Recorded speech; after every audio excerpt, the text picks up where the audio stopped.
Welcome everybody to World of Tanks subscriber replays. My name is Maxwell and today's first video is from the user Panzerkill. That is Panzerkill, and he's driving the Jg.Pz E100 on a standard battle on Winter Himmelsdorf. Jg.Pz E100 is a tier 10 tank destroyer for the Germans, the one that was added in before the Waffenträger E100. This is the one that is modelled, well, it's on the E100 chassis. Obviously, if we take a look at that, it's fairly clear. So it has a decent amount of armor, especially if you can keep the lower plate hidden. The turret armor, well, not really turret because it's part of the superstructure, but the upper part of the armor is very, very strong. The other good thing that this tank has going for it is its cannon. If you just take a look at the penetration of 299 and the average damage of 1050, it's able to kick out a huge amount of damage. Just focusing in on that E75 there, being pretty smart, not pulling the trigger on the E75, and that's for a combination of reasons. One, he couldn't really see much of the E75, and two, at that angle, the E75 can be a little bit difficult to penetrate, even for a gun with 299mm of penetration. Waits till the E75 straightens up a bit and then punishes him and does 1079 points of damage. So excellent, excellent patience and trigger control from Panzerkill there, seeing that the E75 was at much too high an angle, and the E75, even its lower plate, can tend to bounce shots. So just holding off on that, and then waiting till the E75 straightens up and then taking his shot. Going to set up again. The E75 moves forward again. Takes his shot quickly before he's fully aimed because the E75 was backing off. But that one also landed for another 567 points of damage and kill number 1. So not too bad, 1,600 points of damage so far, eliminating an E75, but it looks like the enemy team is pushing quite a lot of armor on that left-hand side. You can see an IS-4, T57 already down on the Allied side of the field here, and there's another big contingent of tanks moving down that side next to the train tracks. So this is going to be a little bit of a tooth and nail battle. A 121 appearing, squaring off against the Allied Waffenträger E100. I don't think the enemy tanks realise that there's a Jg.Pz E100 coming around to equalise the situation. Going to maybe move on to this IS-4 first, as he's probably focusing on the Object 140. Got to be careful though, because the armour on an IS-4 can tend to be troll. Deciding to switch across the T57. Luckily, the Waffenträger set him on fire and took him out. Gets a great hit on that 121 there, but the Waffenträger looks like he is reloading, and also Panzerkill is reloading himself. Got a very long reload of almost 22 seconds on this cannon. Everybody was trying to focus on the Waffenträger E100 to take him out. He does get taken out. Now he's going to have to take his shot at this 121 in an effort to get him before he flanks around. Very, very unfortunate to bounce a shot there. A little bit unlucky. Does get ammo racked by him. He's just relying on his platoon mate here to mop that guy up as he makes a run for it. He should have a shot on the rear armor. He does indeed. Takes him out. Now he's going to pressure down on this IS-4. He's still got 2 and a bit thousand hit points though, and he's still tunnel visioning on that Object 140. Got to be careful, because there we go. There is a T30 on this left-hand side. Takes a hit from him. Gets a great shot in return for 1,100 points of damage and tracks him. So that T30 has to use his repair kit in order to back off and stay alive, even though Panzerkill does still have 21 seconds on reload. Doesn't realise that the E100's here. May have just spotted him there as he came forward and then decided to back away. Waffenträger Panzer 4 also in the mix here. Panzerkill going to move forward because his reload's pretty much done now. One good shot through the side. Gets him for 900 damage. That's kill number 2. Now the IS-4 comes steaming in. Looks like his platoon mate isn't paying attention, although he doesn't really seem to care as he takes out the T30. And the two of them going to switch their attention across this IS-4. If he manages to penetrate and get a good roll, he should be able to take him out. Just focusing in on the lower plate as he backs off. His platoon mate unfortunately just blocks his shot there. And that IS-4 gets away with that one. E100 doesn't quite land a shot. Panzerkill just lining up here. His platoon mate's been more of a hindrance than a help right now. Just letting his gun focus in on the roof of the IS-4, which is notoriously weak. Takes his shot. Takes him out. Kill number 3 for another 1,085 points of damage. And this has been a fast and furious tooth and nail battle. in and around the cap circle. The Allied team is winning 10 kills to 7. They totally neglected the left flank early on, but they were able to drop back, relocate, and reposition in time to defend the base, and now they are winning this one comfortably. Looks like there's a T44 and a T57 heavy still to mop up around the corner.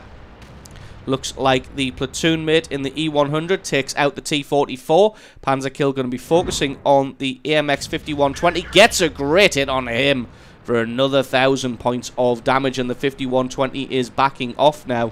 Panzerkill going to be using the corpses of the enemy tanks here to advance forward and try and stay safe. Waffenträger E100 is looking like he's trying to secure his position in C6 there, tucked in behind the building. T57 heavy is all the way in cover there, but it looks like his platoon mate in the E100 just nonchalantly takes him out. Now it's time to move on and see if they can take out this Waffenträger E100, who was having a shot at the T54 there. A little bit surprised. There we go. That's how we can see him. Go! What a shot! Takes him out for kill number 4. What a beautifully placed shot, and that just leaves the SU-14-2 for the enemy team. There's no way they're going to be able to come back from this one. 14 kills to 9 that it is. An absolutely brilliantly played team from Panzerkill here and his ally in the E100, squaring off against each other as the game comes to an end here. Well, they've had an absolutely excellent game, like I said, dropping back at exactly the right moments when the base was getting pressured early on there as they neglected that left-hand flank. But like I said, the Allies were able to get back just in time to be able to fend that one off and really get the best of that fight, get set up into defensive positions that the enemy team found it very, very hard to assault against. So absolutely awesome replay there from Panzerkill and his Jagdpanzer E100, picking up 4 kills and almost 8,000 points of damage. So awesome replay from you. Thank you very much for sending that one in. Don't forget to stick around because there is another replay coming right up. And our second replay today is from the user, bear with me while I pronounce this incredibly incorrectly, Kikebuster. That's Kikebuster, and he's driving the T57 Heavy on a standard battle on Malinovka. T57 Heavy, it's obviously a tier 10 heavy tank for the Americans, that lovely one with the auto-loader that is capable of kicking out a tremendous amount of damage. So this one is a little bit slow to get started, so I'm actually going to speed this one up right at the beginning, because what tends to happen with the heavy tanks on this map, as they should, is they all go to climb the hill and do battle over there, tooth and nail. And obviously, being a heavy tank, it takes a little while to drive up there. As you can see, we're already pretty much 2 minutes into this replay and haven't fired a single shot just yet. So once they arrive on the top of the hill, got a good few tanks here. The IS-8, T110E5, and himself in the T57 Heavy. Going to see who they can spot out. Looks like the first on the hill, or they are the only people on the hill. Kikebuster sees that there's nobody on the other side as the IS-8 and the T54, T110E5 doesn't spot anybody. He himself gets spotted, so just takes this opportunity to drop back behind a rock. Doesn't want to get shot in the face by an early camping tank destroyer like that FV215B183 or the Jagdpanzer E100. Just sits behind the rock until his camo kicks back in. That IS-8 is pushed on very, very far forward, so it looks like they're going to have to go themselves in order to offer some support. Going to try and get a shot on this Lorraine 40-ton, but it looks like he's behind a rock himself. This Panther 2 isn't, though. Going to be able to get a shot on him if his gun decides to aim in. Gets one good hit. Second one goes a little bit awry. And he's going to have to drop back into cover while he reloads that cannon. T110E5 decides to push on fearlessly as he sees that there's nobody really in front of him that can pose much of a threat. There's a T32, a Panther 2, does get set on fire by somebody and is taking a considerable amount of damage here, so really maybe not quite as safe as he thought here. T32 penetrating every single time. Waffenträger Panzer 4 takes out the IS-8. Kikebuster's going to have to come forward and try and take out this T32 as he's a little bit of a thorn in their side. That's one good hit through the front. One more should be enough to take him out. Nope, looks like his ally takes him out. Gets a good hit on... Nope, doesn't. Gets a hit onto his allies. His ally stupidly drives in front of a T57 heavy that was firing. Tried to get shot a second time. Luckily, Kitebuster was able to sneak that shot in front of the FV, who was just determined to get shot by an ally, it would appear. Takes a hit in the side from a Waffenträger Panzer IV. And he's saying, oh, MG, I'm sorry, even though, to be perfectly honest, it was the 215's fault for driving in front of a stationary T57 heavy that was clearly firing. That's one good hit on an E100 there. E100 straightens himself up, so it's going to be a little bit more difficult to penetrate now. Gets a nice one through the roof. One more shot should be enough to take him out. Not quite able to land it. T57 heavy's gun not fantastically accurate, it would appear. He's going to drop back while he reloads his cannon. Does find the Jagdpanzer E100, and this would be nice to get some damage onto this tank destroyer. As we saw in the previous replay, these things can be dangerous. Unfortunately for Kitebuster, it looks like he's just dropped back into the fog of war. Not visible right now. There we go. Is able to find him. Going to advance forward and use the cover of this tank here. Unfortunately, that means that he can't see the lower plate of the Jagdpanzer E100, which is going to make him a little bit more difficult to damage. Again, he has just faded away. Nobody really got eyes on him. Allied team going to have to be careful here, because it looks like they've been pushed very, very hard on that left-hand flank, and they're probably going to have to start making a move back to base in order to defend this one, because there is a T54E1 and another T57 heavy moving in on their base. There we go. You can see the base capture starting now. And Kitebuster was already making a move back towards the base, as is the FV. Again, just going to speed this one up a little bit, because it is quite a slow replay, and when you're playing a heavy tank with an auto-loader, you do want to play pretty slow and methodically. You don't just want to get into a little bit of fisticuffs and then get yourself taken out. You want to play slow, methodically, and well planned out, because with your cannon you can really change the tide of battle. T57 heavy now taking heavy fire. Lands one good hit. He's got two more shots in the chamber. That one damaged as well. Looks like he gets taken out by the FV. And that is crisis averted for now. But there is still that T54E1 somewhere over next to the base. Looks like he's just setting himself up in an effort to maybe hopefully try and get a shot on him. He has been spotted out now by somebody, so he's going to drop back. That T54E1 still invisible. He's just going to move back behind the ridgeline a little bit. Hopefully should be safe from damage here from the last known position. The T54E1, nope, gets shot from the right-hand side there. So it looks like the T54E1 is probably around about C1.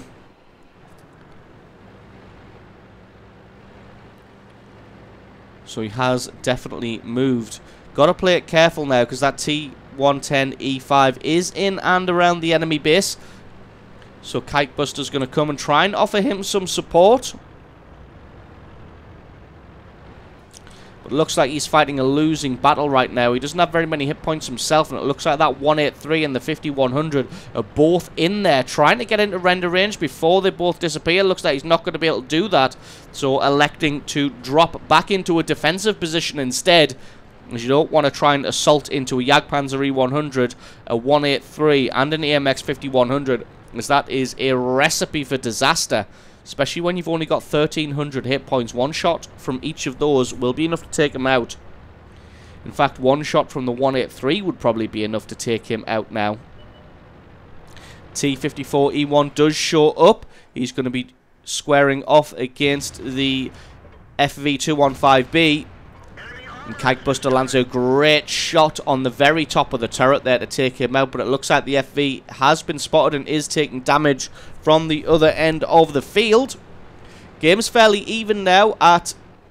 The game is not very even now at 11 kills to 13. Only himself in this Object 261 left against 4 enemy tanks. That FV215B 183 is going to be able to wreck some people's days, along with the Jagdpanzer E100. There's an IS-8 and an AMX 5100. I'm pretty sure, there we go again in the chat, that this IS-8 is AFK. And I'm pretty sure they said he was in J8. Sorry, J4.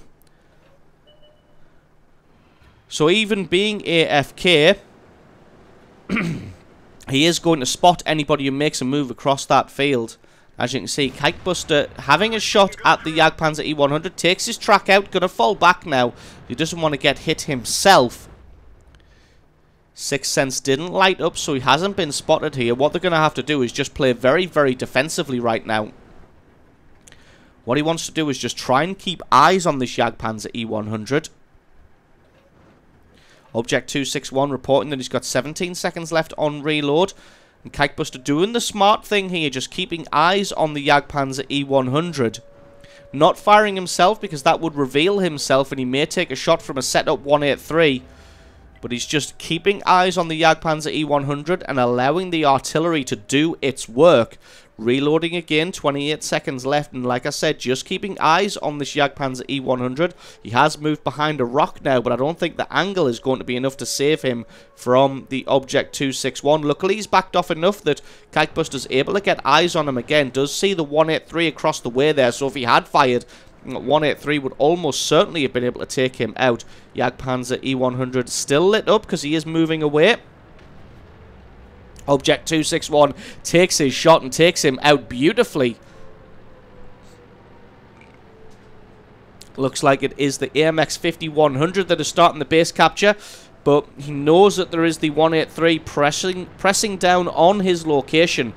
Gonna have to play this one carefully, as the 183 will have more than enough alpha damage to take him out in a single shot. Sees the 183 behind him, so has to start moving. 183 misses, takes one hit from the AMX 5100, knows that the 183's got a long reload, takes another hit from the 5100, gets ammo rack, 50 hit points left, but the 5100 is out of ammunition and out of time, takes him out, repairs his ammo rack, but he's going to have to reload himself, and it's a 23-second reload, which is probably less time than the FV215B183 has left on his reload. Trying to hide behind the cliff until the 183 shows himself. If he comes around the corner now, this is going to be a difficult one. Looks like the 183 didn't use the opportunity that he had once Kitebuster was attacking. Oh, he was too busy typing in chat, and the 183 makes his move. He's going to come over the top, tries to take his track out, but misses. The 183 slides straight past, misses his shot, and Kitebuster's going to be able to take him out at his leisure. One more shot, that is the kill. And that is pretty much GG and the victory. Too busy typing in chat as the 183 came around the corner, but he was able to get down the hill. The 183 tried to drop on top of him, missed, slid straight past, and missed his shot. And that is so unfortunate for him to get taken out on the precipice of victory, just having that one snatched away from him by the quick thinking of Kitebuster in his T57 Heavy. Really, that 183 should have made a move a hell of a lot sooner than he did. As soon as the T57 Heavy started unloading on the 5100, he should have started to make his move then, as he would almost certainly be reloading by the time he'd taken out that 5100, which he had, which would have allowed the 183 just to pressurize him and take him out. And like we said, there's only this IS-8 left, although you can see Kitebuster not taking any chances, taking the long-ish route around to get the IS-8. They've said he's in J4. There we go, he is indeed in J4, and it looks like he is indeed AFK. So this is going to be some lovely free damage to round out a fantastic game. Nope, looks like the artillery wants to come in and take that one away, but still a very, very excellent game from Kitebuster in his T57 Heavy tank, picking up 5,500 points of damage, 4 kills, and really shining like a diamond when the pressure was on. So awesome replay from you. Thank you very much for sending that one in. Don't forget, guys, if you've got yourself a great replay, please send that in to replay@screenreality.com. The link for that is in the description. Just attach the replay file itself or the link to the What Replay website to the email, and I can check that one out for you. And don't forget, if you enjoyed this video, you found it useful, informative, you learned something, or you just enjoyed it, think about hitting that subscribe button, because there's a lot more World of Tanks content on this channel. I have been Maxwell, this has been World of Tanks, and I will catch you guys next time.